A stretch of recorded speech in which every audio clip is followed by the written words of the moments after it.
Oh my god. Holy crap. Here is a weather statement for the following areas in South Carolina: Greenville Mountains, Oconee Mountains, and Pickens Mountains. High wind warning in effect from 2 a.m. to 2 p.m. Eastern Standard Time Monday.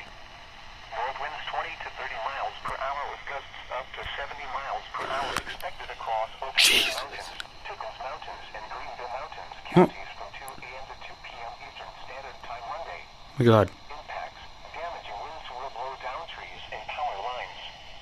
Widespread power outages are expected. Travel will be difficult, especially for high-profile vehicles. People should avoid being outside in forested areas under out trees and branches.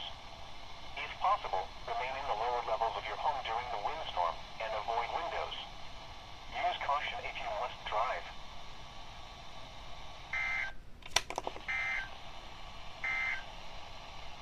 These are the 10 p.m. Holy crap.